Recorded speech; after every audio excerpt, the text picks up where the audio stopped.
guys, welcome to this episode of the Trainer Feed. My name is Jacques. My hosts with me today are Angel Sanchez Yo, and David Bravo. Hello. How are we feeling this glorious day, Friday? good, great. Jacques likes to ride a scooter on the wrong side of the road. And let's run this guy over. I'm like, I see him. I always say if I'm around 76th Street, if I see David, I feel like me and Angel said this, like whenever we're around there, we always see David. I see this guy and I start crouching. I'm just going, yeah. Turns around. He's like, yo, you're on the wrong side of the road. I knew he was going to come after me if someone saw me. But you guys are good. It's cold, but you guys are good. Wrapping up. Yeah, getting those bundles in. For real. It's like 5 minutes to get in and out of session, I feel like, when you have to get ready for that. But That's true. all right. Speaking of the weather, something I wanted to touch on today was familiarizing ourselves with why or what some of the benefits are with walking out outside. I know, Angel, you told us last year you'd even trained some clients in the park in the snow, which is, whenever I tell people about that, they're like, oh, damn, this guy wasn't. I said, on the snow. yeah.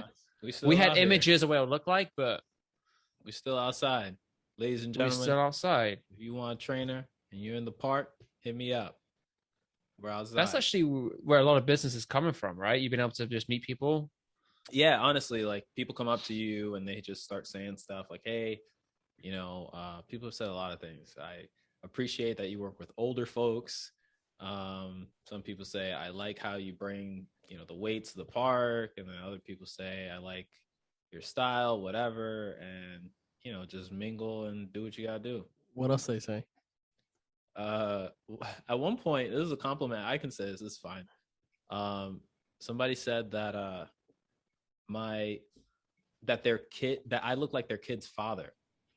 And I was like, and I said, oh, it must be like the mask or something like that. And she was like, no, child support. She said, no, it's more like the physique and the muscles. And I was like, You're sure they weren't like, you look like my future baby's daddy? no, she was a bit older than I. Oh, nah. A bit. You want to be my new papi? Hey, I don't know about that. But anyway, working out outdoors is great. Yeah, so you'll find also for anyone who's listening, you guys should check out the YouTube because Angel, he just talked about someone looking like someone's father.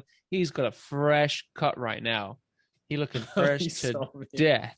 Oh, you saw me this morning, right? I saw him in the club. I was like, oh, but even the facial hair, he's like, oh, he's ready. I left my iPad in the club, believe it or not. Stupid. That's why he went to came back.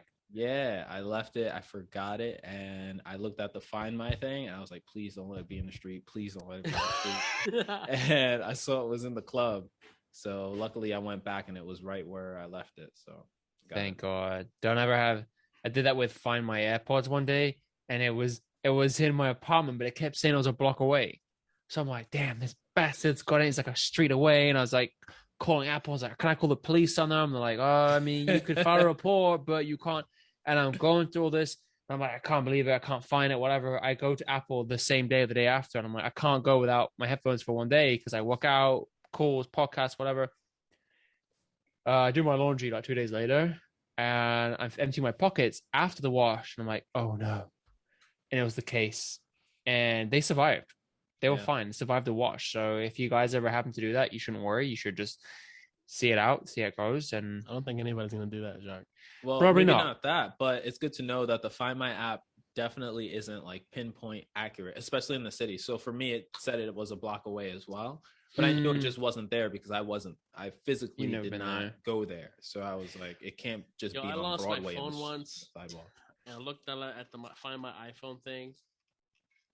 One day it said it was like that day it said it was on like 59th Street and like 7th Avenue. I'm like, I never went there. Damn. And then the next day it said it was like 137th. I'm like, that's like 3 blocks down. Where the hell could it be? It was so fucking weird. I don't know if someone told me that it has to do with the last time you signed in using it. That's what your location was. Last time you had internet connection. Yeah, imagine you're on the train, supposedly. But what was crazy was, I don't know if you guys tried this, but once you were in that location, if you did the Find My iPhone and you do the sonar system, the alarm system where you hear it, if you're like, oh, and now I'm ringing it, like it's making noise in that corner room. I know it's in that corner of the room. Alex says that with a phone. It's hilarious. She'll be like on the same bed. She's, where's my phone? She rings it and it's like on the bed next to her. That's kind of funny. But with my AirPods, they won't make any noise. It's like, no, not connected. So to me, it couldn't have been in my apartment. That was the other reason why I was like, well, where is it? But anyway, without rattling on, so, speaking about training in the cold, we're still doing it. It has gotten colder here in New York City, at least. If you guys are familiar, I can bring obviously research or reasons why training in the cold is beneficial. But do you guys have any off the top of your head that you want to kind of break off and discuss, or should I just go to the ones that I know of, or I spoke about, I will speak about, that you may know about? I've always been told that if you work out in the cold, it'll make you work harder just because your body needs to work harder to stay warm. I don't know if that's true or not. Come closer to the mic. We can't hear you. I always thought. All right. Don't yell, but just get closer. There we go. I always thought that whenever you work out in the cold, and it was told to me, I forgot by who, maybe like some Instagram bodybuilder, that if you work out in the cold, it makes you work harder because your body needs to keep itself warmer. I don't know if that's a myth or a child's tale. So based on what I was brushing up on yesterday, they were talking about they were talking on this study about how, yes, in essence, you're having to work harder in the sense that your blood is having to rush to your muscles and your skin rush to your muscles, but to your skin as well, to help with cooling, keeping you warm.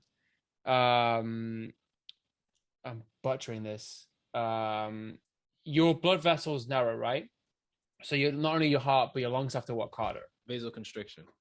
Right. So that's one aspect of what you're discussing. And the other reason being is you increase your volume of brown adipose tissue, which is the kind of fat, people don't want to confuse. Oh, I don't want to be storing fat. Well, it's not the kind of fat that's storing calories. It's the kind of fat that's going to burn the calories. So that's the other thing that people may get confused with, like when they hear the word fat being, oh, I'm storing it. Like, it's not to be confused with that. All right.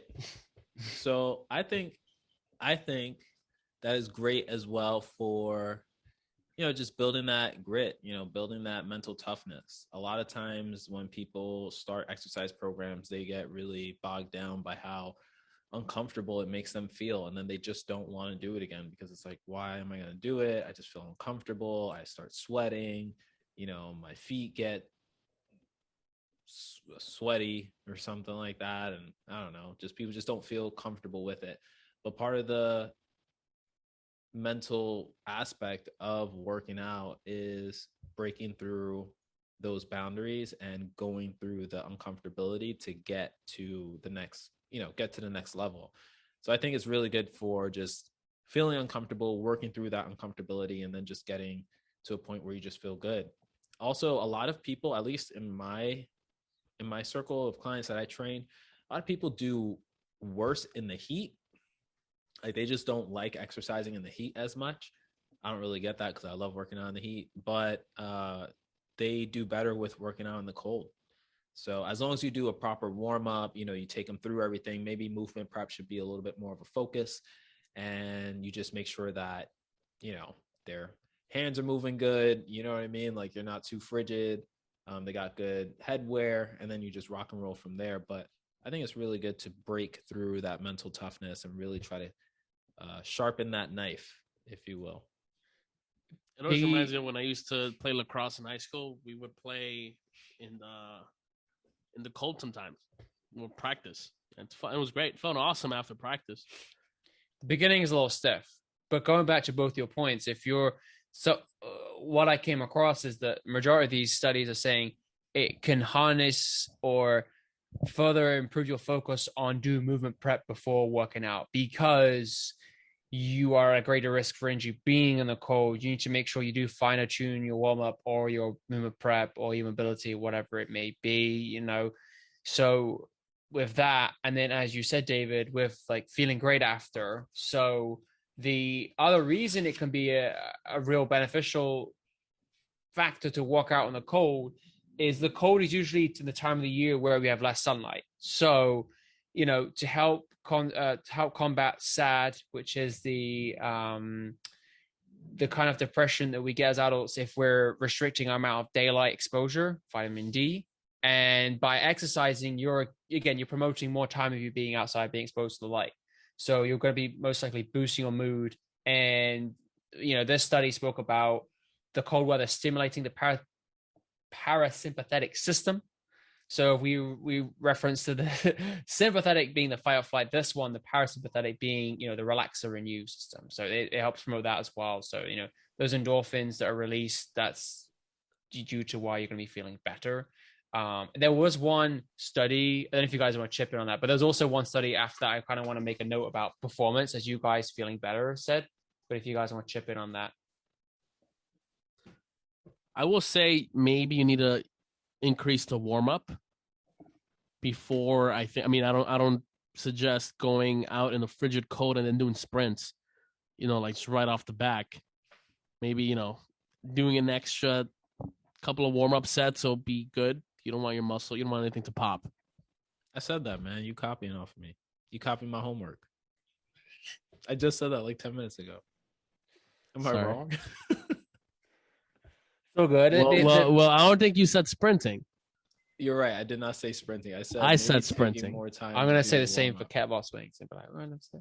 No, but you're circling back of a key point that you really don't want anything happen to you. And I think that's just the amount of times that someone might use that as a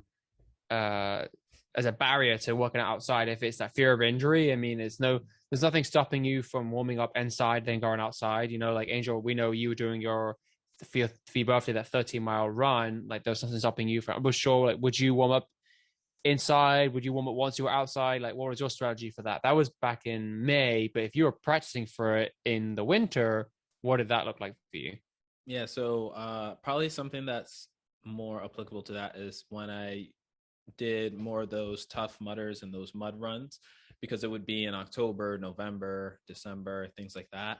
And it would start to get pretty cold. So I would do a bit of both. Definitely warm up.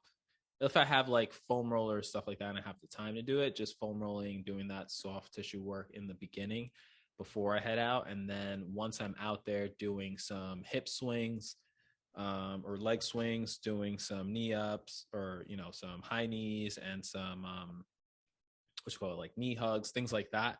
That would really help me out. So more, I guess, the things that are like a general warm up in the home, in the gym, wherever, and then a more specific warm up outdoors after you're already out there and exposed to the elements. And then from there, do the work. And then afterwards, kind of like cool down and stretch. I think that was really key for me, because just doing it all in one shot in the warmth, I guess it should be fine either way. As long as you're doing the work, it should be fine in theory.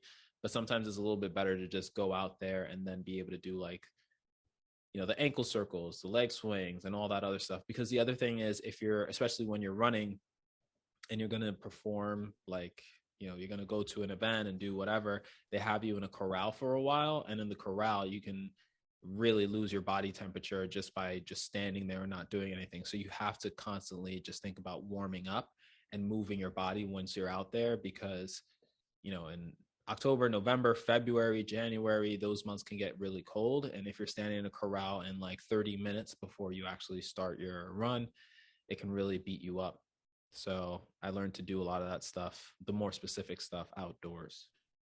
No, I think that's very good you touched on that, because I think if anyone listening is thinking about that, and there's no reason why someone can't take up running, they just have to take that into consideration. And whether it's a bit more of the other or a bit of a mixture, I think, kind of summarizing what you said, if the person finds what works best for them, no right or wrong, just what's most practical. I do want to segue into this study that spoke about, it was done at the University of Oregon with 20 cyclists in 2010, and it was 10 days of training, and you had the same protocol of work, which was 45 minutes on, 10 minutes off, 45 minutes on. The difference being 10 cyclists were doing the walk in 104-degree weather, and the other 10 were doing it in 55-degree weather. Now, what they found was after the 10-day period that the cyclists that done in the colder temperatures, when testing after, they would ride 6% faster in the cooler temperatures, but they'd also produce 5% more aerobic power, so VO2 max, and about 9.1% more cardiac output. And this is all after 10 days of training. So that's just what this study showed. I'm sure you have studies that kind of contradict or argue otherwise, but this is just a study to show that the other benefits not only are will you be going faster in the cooler temperatures because your body is better at regulating your body temperature in the cooler temperatures, but improving your overall output as well. So I thought that was a key thing. I imagine they just try to pedal faster just to get out of the cold. I could go back and find possibly that be an argument, but I thought I'm just saying. Are they trained? Were they trained or untrained? I'm assuming they were trained because trained cyclists, like professional cyclists, yeah. Yeah, I figured as much because you wouldn't take an untrained person and expose them to the elements and then have them start a training program. Risks are too high. Maybe we can go over some of the risks associated with running in cold temperatures as well. So I just know because my body gets super cold really quick. I guess I have a good vasoconstriction and vasodilation to the point where my body's like 40-degree temperatures, cut off the toes. 30-degree temperatures, cut off the fingers because my hands get so cold. But that's one thing to be mindful of when you're out there, just making sure that the appendages are covered up, wrapped up, and appendages, the phalanges for my woke people out there. Phalanges? The phalanges. Just make sure to continue to use those muscles, right? So even if you have your hands in your pockets, just making a fist, extending, making a fist, extending, same thing with the toes, flexing, extending, things like that can help you go a long way. Making sure that also your shoes and your footwear, if you're out there training, if they're going to be breathable, then that's something where you're going to be working out. Coaches out there, if you're going to be standing out there and not working out, then make sure to have something that's not so breathable, so that way you can protect yourself. And then obviously gaiters help, scarves help protect your neck, things like that, and hats help. So because I forget what it is, you lose like 20% of your body heat through your ears, something like that. Through your head, yeah. What about your feet? Feet can be quite a lot too, I think, right? They can what? I'm sorry. Is it significant amount through your feet also? I don't know about that. Because I'm assuming so, because there's what is it? Conduction, convection,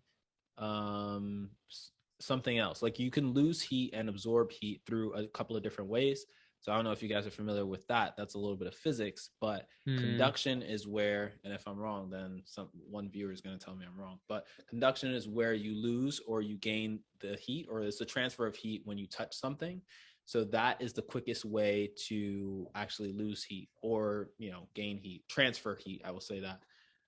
So making sure that that is covered, because if you're saying that you can lose a lot of heat through your feet, I'm not saying that that's wrong, because technically if your feet are going to be standing somewhere and it's cold, you want to make sure that that's layered up, because that's going to be the thing that's going to be touching the ground the most for the longest period of time. Go on. According to Google, conduction, heat transfer takes place between objects by direct contact. Yeah. Convection, the heat transfer takes within the fluid. Yeah. And there's one more, right? Radiation. Heat transfer occurs through electromagnetic waves without involving particles. There you go. Yeah, so conduction. And so the reason why I speak about that is because I always find it hilarious when I see someone wearing sweatpants, a coat, a scarf, and like flip-flops. What are you doing? Dude, I've seen people wear fucking shorts, a North Face, Tim's, and a hat. With shorts. With shorts. I don't know, man. For whatever reason, people think that they're. I mean, who knows? My body I'm- runs different. Yeah, the only thing I'll say about the shorts is if I'm running to the gym from the gym, 5-minute walk, and I just walked out, I'll put my coat on. I'm in shorts. I'm not wearing Tim's, but I'm wearing sneakers. So I've just walked out in my shorts and t-shirt, and I'll put the jacket on. And I'll go home, whatever. But that's yeah, I haven't seen anyone in their Tim's in shorts. That's something that's I mean, I see You've that in my seen, neighborhood but- all the time. Dave. You're probably the one doing it. You're probably the one leading the charge. In my hood, man. Got the Tim's on and nothing. I'll never forget when Greg had the Tim's on. It was like, yeah, what is it? No, who put that meme? Oh, funny. Well, that's how you know that a trainer is from New York when they're wearing Tim's or something. You ever seen that? Mm-hmm. No, Jacques. Yeah, All right, let's wrap this thing. wrap it up.